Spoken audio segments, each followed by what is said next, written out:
തുർക്കി ഇല്ലെങ്കിൽ ഞങ്ങളില്ല. മുസ്ലിം അറബ് രാജ്യങ്ങൾ ഗസയിലേക്ക് സൈന്യങ്ങളെ ഇറക്കുന്നതുമായി ബന്ധപ്പെട്ട് നിലപാട് കൃത്യമായ രീതിയിൽ അമേരിക്കയോട് തന്നെ പറഞ്ഞു.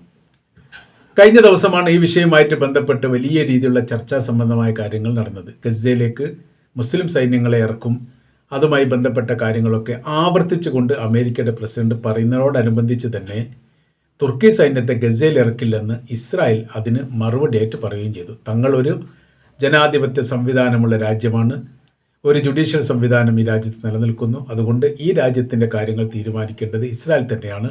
അമേരിക്ക മറ്റൊരു രാജ്യമാണ്, ആ രാജ്യത്തിൻ്റെ കാര്യം അവരാണ് തീരുമാനിക്കേണ്ടത്. ഇസ്രായേലിൻ്റെ ഈ ആഭ്യന്തരപരമായിരിക്കുന്ന വിഷയത്തിൽ ഇടപെടാൻ വേണ്ടി ഒരാൾക്കും ചുമതലപ്പെടുത്തിയിട്ടില്ല. ഇങ്ങനെ തുടങ്ങിയിട്ട് രൂക്ഷമായ രീതിയിൽ അമേരിക്കയെ വിമർശിക്കുന്ന തരത്തിലാണ് ഇസ്രായേലിൻ്റെ പ്രതികരണം ഏതാനും ദിവസങ്ങൾക്ക് മുമ്പുണ്ടായത്. അത് ഇസ്രായേലിൻ്റെ പ്രധാനമന്ത്രി നെതന്യാഹു തന്നെയാണ് ഇത് പറഞ്ഞത് എന്നൊരു പ്രത്യേകതയുണ്ട്. സാധാരണഗതിയിൽ ഇത്തരം വിഷയങ്ങളൊക്കെ പ്രതിരോധ മന്ത്രി അല്ലെ വിദേശകാര്യ മന്ത്രിയൊക്കെയാണ് പറയാറുള്ളത്. ഇത് അതിൽ നിന്ന് വ്യത്യസ്തമായ രീതിയിൽ പ്രധാനമന്ത്രി തന്നെ പറഞ്ഞു, ഞങ്ങളുടെ രാജ്യത്തിൻ്റെ പരമാധികാരത്തിൽ ഇടപെടാൻ വേണ്ടി മറ്റൊരു രാജ്യത്തെയും അനുവദിക്കില്ല, അമേരിക്കയാണെങ്കിൽ പോലും. ഞങ്ങൾ തമ്മിൽ സൗഹൃദമുള്ള രാജ്യമാണ് എന്നത് ഒഴിച്ചാൽ വലിയ വിഷയങ്ങളിലൊന്നും ഇടപെടേണ്ടതില്ല എന്ന പരാമർശം തന്നെയാണ് അദ്ദേഹം നടത്തിയത്. എന്നാൽ ഈ പറയപ്പെട്ട പരാമർശത്തിൽ അമേരിക്കയുടെ പ്രസിഡന്റ് ഡൊണാൾഡ് ട്രംപ് മറുപടി ഒന്നും പറഞ്ഞിട്ടില്ല. പകരം ഒരു പരിധിവരെ ഇസ്രായേൽ ന്യായീകരിക്കുകയും ചെയ്തു. ആ ന്യായീകരണവുമായി ബന്ധപ്പെട്ട വിഷയമാണ് അറബ് രാജ്യത്തെയും മുസ്ലിം രാജ്യത്തെയും ചൊടിപ്പിച്ചത്. കാര്യം ഇവിടെ ഈ ഈജിപ്തിൽ നിന്ന് അവസാനിച്ച വെടിനിർത്തൽ കരാർ വ്യവസ്ഥയ്ക്ക് ശേഷം 125 തവണയെങ്കിലും ഇസ്രായേൽ കരാർ വ്യവസ്ഥ ലംഘിച്ചു. ഏകദേശം 100 മുതൽ 150 പേരെങ്കിലും ഈ കരാർ വ്യവസ്ഥയ്ക്ക് ശേഷം ഇസ്രായേൽ ഗസയിൽ കൊലപ്പെടുത്തി എന്നുള്ളതാണ് ഔദ്യോഗിക പക്ഷം. ഒരുപക്ഷെ സംഖ്യ കൂടാൻ സാധ്യതയുണ്ട് എന്നുള്ളതാണ്. അപ്പോൾ ഈ ഒരു വിഷയം കമ്പയർ ചെയ്തുകൊണ്ടുള്ള ചില മീഡിയക്കാരുടെ ചോദ്യത്തിന് ട്രംപ് ഇങ്ങനെയാണ് മറുപടി പറഞ്ഞത്: കരാർ വ്യവസ്ഥ അവസാനിച്ചിട്ടില്ല, പ്രതിരോധിക്കാനും പ്രതികരിക്കാനും അവർക്ക് അവകാശമുണ്ട്, സൈനികരെ വെടിവെച്ചത് കൊണ്ടായിരിക്കാം ഒരുപക്ഷെ അവർ പ്രതികരിച്ചത്. അങ്ങനെ ന്യായീകരിച്ചു കൊണ്ടാണ് പോകുന്നത്. അപ്പോൾ ഇവർ രണ്ടുപേരും ഒത്തുകളിക്കുന്ന ഒരു നാടകമാണ് എന്ന് ഏറെക്കുറെ മനസ്സിലാക്കാൻ വേണ്ടി പറ്റും. കാര്യം ഒരു രാജ്യത്തിൻ്റെ പ്രസിഡന്റിനെ രൂക്ഷമായ രീതിയിൽ വിമർശിക്കുകയും എതിർക്കുകയും ചെയ്തിട്ട് പോലും അതിനെതിരെ യാതൊരു രീതിയിലുള്ള മറുപടിയും നൽകാതെ ആ എതിർക്കപ്പെട്ട രാജ്യത്തിന് പിന്തുണ അറിയിച്ചുകൊണ്ട് മുന്നോട്ട് വരുന്ന ഒരു ഭരണ സംവിധാനം എന്ന് പറയുമ്പോൾ, അല്ലെങ്കിൽ ഒരു പ്രസിഡന്റ് എന്ന് പറയുമ്പോൾ എന്തെങ്കിലുമൊക്കെ ഒരു അഡ്ജസ്റ്റ്മെൻ്റ് ഉണ്ട് എന്ന് തീർച്ചയായിട്ടും നമുക്ക് വായിക്കാൻ വേണ്ടി സാധിക്കുന്നതാണ്. ഇങ്ങനത്തെ ഒരു ഘട്ടത്തിലാണ് അറബ് രാജ്യങ്ങൾ, അറബ് മുസ്ലിം രാജ്യങ്ങൾ സംയുക്തമായ രീതിയിൽ ചില പ്രതികരണവുമായിട്ട് മുന്നോട്ട് വന്നത്. ഗസയിലേക്ക് മുസ്ലിം സൈന്യത്തെ ഇറക്കുക എന്നുള്ളതാണ് ആദ്യഘട്ടത്തിൽ തന്നെ ഈജിപ്തിൽ വെച്ചിരിക്കുന്ന കരാർ വ്യവസ്ഥ. അത് ചില രാജ്യങ്ങളുടെ പേരൊക്കെ അതിൽ പറഞ്ഞിട്ടുണ്ട്. അതിൽ ഇന്തോനേഷ്യയുടെ പേര് പറഞ്ഞിട്ടുണ്ട്, അസർബൈജാൻ്റെ പേര് പറഞ്ഞിട്ടുണ്ട്, പാകിസ്ഥാൻ്റെ പേരും പറഞ്ഞിട്ടുണ്ട്. പക്ഷേ ഇവരൊക്കെ നിയന്ത്രിക്കാൻ പറ്റുന്ന രീതിയിലുള്ള സാഹചര്യങ്ങളല്ല ഈ ഗസയിലുള്ളത് എന്നുള്ളത് വ്യക്തമാണ്. കാര്യം എന്ന് പറഞ്ഞാൽ ഈ 3 രാജ്യത്തിനും അറബ് ഭാഷ അറിയില്ല. അറേബ്യൻ രാജ്യങ്ങൾ വരുന്ന സമയത്ത് മാത്രമേ കുറച്ചുകൂടി അവിടുത്തെ ഗസക്കാരുമായിട്ട് ചേർന്ന് നിൽക്കാൻ വേണ്ടി പറ്റൂ. ഇന്തോനേഷ്യ ആണെങ്കിലും പാകിസ്ഥാൻ ആണെങ്കിലും അസർബൈജാൻ ആണെങ്കിലും അറബ് സംസാരിക്കുന്നവരല്ല. ഭാഷാ സംബന്ധമായിരിക്കുന്ന വലിയ വിഷയം യുദ്ധവുമായിട്ട് ബന്ധപ്പെട്ട കെടുതിയുമായിട്ട് ബന്ധപ്പെട്ട ദേശത്തുണ്ടാവും എന്നുള്ളത് സ്വാഭാവികമാണ്. കാര്യം അവർക്ക് ഇപ്പോൾ ആവശ്യം എന്ന് പറഞ്ഞാൽ ഭക്ഷണമാണ്, വസ്ത്രമാണ്, കുടിവെള്ളം അടക്കമുള്ള നിത്യോപയോഗ സാധനത്തിന്, അതല്ലെങ്കിൽ ജീവൻ നിലനിർത്താൻ ആവശ്യമായിരിക്കുന്ന സംവിധാനങ്ങളാണ് വേണ്ടത്. അപ്പോൾ ഇത് വിതരണം ചെയ്യുക അല്ലെങ്കിൽ ഈ സഹായമായിട്ട് ബന്ധപ്പെട്ട കാര്യത്തിനൊക്കെ ഭാഷാ സംബന്ധമായിരിക്കുന്ന വിഷയം അവർക്ക് പ്രതികൂലമായിട്ട് ബാധിക്കും എന്നുള്ളത് ഉറപ്പാണ്. അപ്പോൾ അതുകൊണ്ട് ഈ ഗസക്കാരെ സംബന്ധിച്ചിടത്തോളം അങ്ങനെ ഒരു രാജ്യത്തിലെ സൈനികർ ഇറങ്ങുകയാണെങ്കിൽ തീർച്ചയായിട്ടും അറബ് സൈനികൾ ഇറങ്ങണം എന്നുള്ളതാണ് അവരുടെ അഭിപ്രായം. അങ്ങനെ ആ സമയത്ത് ഭാഷാ സംബന്ധമായിരിക്കുന്ന വിഷയങ്ങളില്ല. മാത്രമല്ല നേരിട്ട് കൊണ്ട് ഈ വിഷയത്തിൽ ഇടപെടുകയും ഈ വിഷയത്തെ പറ്റി പഠിക്കുകയും മനസ്സിലാക്കുകയും അതിൻ്റെ കുറച്ചെങ്കിലും തിക്തഫലം പ്രയാസം അനുഭവിക്കുകയും ചെയ്തവരാണ് മുസ്ലിം രാജ്യങ്ങൾ.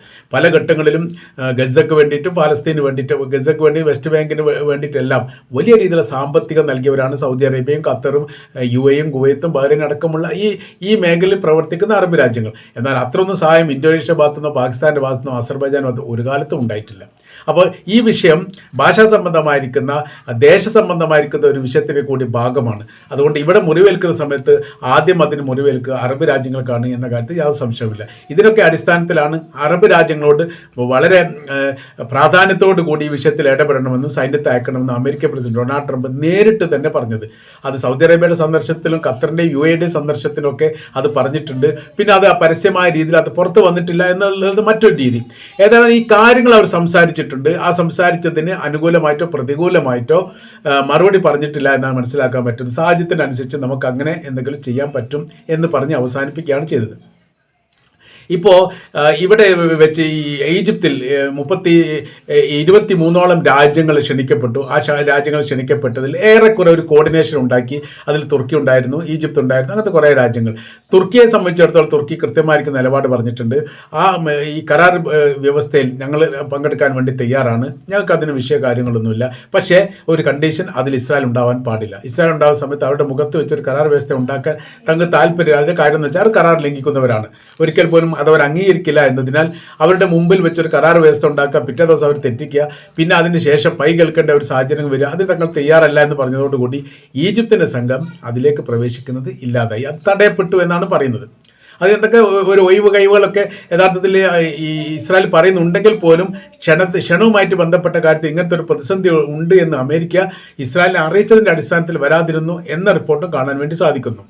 അങ്ങനെ ഈജിപ്ത് അതിന് തയ്യാറായി, അതായത് സൈന്യത്തെ അയക്കാൻ വേണ്ടി സാമൂഹികപരമായിട്ട് സേവനം ചെയ്യാൻ വേണ്ടി തങ്ങൾ തയ്യാറാണെന്ന് ഔദ്യോഗികപരമായിട്ട് തന്നെ ഈജിപ്തിന് പ്രഖ്യാപിക്കുന്നു. ആ പ്രഖ്യാപിച്ചതിൻ്റെ അടിസ്ഥാനത്തിൽ ആദ്യഘട്ടത്തിൽ തന്നെ ഒരു മുസ്ലിം രാജ്യത്തിൽ നിന്ന് സഹായഹസ്തം വെച്ചാൽ അവിടുത്തെ ബിൽഡിങ്ങുമായിട്ട് ബന്ധപ്പെട്ട കാര്യങ്ങളും അവിടുത്തെ ഈ മെഷീനറി ആയിട്ട് ബന്ധപ്പെട്ട കാര്യത്തിനും ആദ്യം തന്നെ ഈ രാജ്യത്തേക്ക് പ്രവേശിക്കപ്പെട്ടത് തുർക്കിയുടെ വാഹനങ്ങളാണ്, അതിൻ്റെ സംവിധാനങ്ങളാണ്, അതിൻ്റെ സൈനികരുമാണ്. രണ്ടാമത്തെ ഘട്ടം എന്ന് പറഞ്ഞാൽ അതിൻ്റെ പ്രവർത്തനം ആരംഭിച്ച് 35 വാഹനങ്ങൾ ഒരു പ്രാവശ്യം, പിന്നീട് ഘട്ടം ഘട്ടമായിട്ട് ഏകദേശം 300-ലധികം വാഹനങ്ങൾ നിലവിലെ സാഹചര്യത്തിൽ തന്നെ ഇപ്പോൾ ഗസക്കകത്ത് ഈ സേവന പ്രവർത്തികൾ നടത്തുന്നുണ്ട്.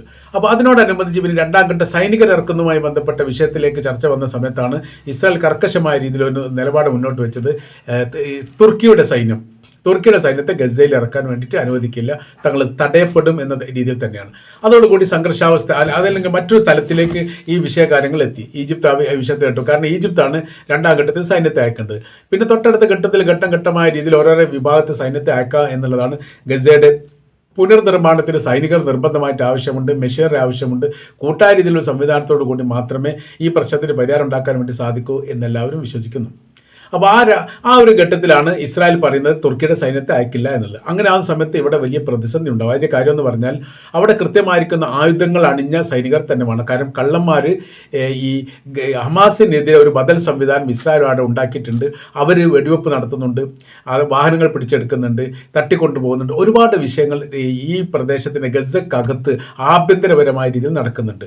അതുകൊണ്ട് ഒരു സമാധാന സേന എന്ന് പറയുന്ന സമയത്ത് ആയുധങ്ങളില്ലാത്തൊരു സമാധാന സേനക്കൊന്നും ഗസയിൽ ഇപ്പോഴത്തെ അവസരത്തിൽ നിലനിൽക്കാൻ പറ്റില്ല. കാരണം എല്ലാം തകർന്നതും എല്ലാം നഷ്ടപ്പെട്ടതും ഒന്നുമില്ലാത്ത ഒരു സമൂഹമാണ് 23 ലക്ഷം ഗസക്കാർ ഇപ്പം നിലവിൽ. അങ്ങനെ ആവുന്നത് സംബന്ധിച്ചിടത്തോളം വൈകാരികമായിട്ടായിരിക്കും അവരുടെ ഇടപെടലുകൾ കാര്യങ്ങൾ ഉണ്ടാവുക. അങ്ങനെ തന്നെ സമാധാനമായിരിക്കുന്ന പ്രക്രിയയിലൂടെ പ്രതിരോധിക്കുക എന്ന് പറഞ്ഞാൽ വലിയ പ്രയാസമുള്ള കാര്യമാണ്.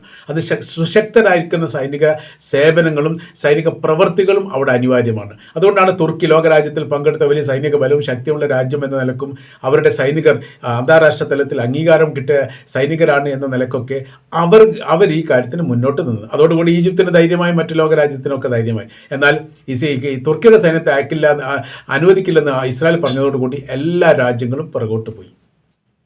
അങ്ങനെ ആ സമയത്ത് അവിടെ ഇപ്പോൾ ഇസ്രായേൽ തന്നെ ഈ പ്രതിസന്ധി കൊടുത്ത് തുടങ്ങുകയാണ്. ഇസ്രായേലിനെ സംബന്ധിച്ചിടത്തോളം അന്താരാഷ്ട്ര സേന ഗസയിലേക്ക് ഇറങ്ങിക്കഴിഞ്ഞാൽ പിന്നീട് ഘട്ടം ഘട്ടമായ രീതിയിൽ ഹമാസിൻ്റെ ആയുധം വെച്ച് കീഴടങ്ങിയോ അല്ലെങ്കിൽ ഹമാസ് അപ്രത്യക്ഷമാകുന്ന ഒരു സാഹചര്യങ്ങൾ ഉണ്ടാവും. അതുണ്ടാക്കാനുള്ള എല്ലാ സംവിധാന കാര്യങ്ങളും അമേരിക്കയും ഇസ്രായേൽ സംയുക്തമായി ഒരുക്കിയിട്ടുണ്ട് എന്നും പറയുന്നുണ്ട്. അങ്ങനെ ആ സമയത്ത് ഇവിടെ അന്താരാഷ്ട്ര സേന ഇറങ്ങിയിട്ടില്ലെങ്കിൽ വീണ്ടും ഹമാസ് അവിടെ ശക്തിയാവുകയാണ് ചെയ്യുക. ഒരു 45% ഗസയുടെ ഭാഗങ്ങൾ ഇപ്പോൾ നിയന്ത്രിക്കുന്നത് ഹമാസാണ് എന്ന റിപ്പോർട്ട് ഇപ്പോൾ പുറത്തു വന്നു.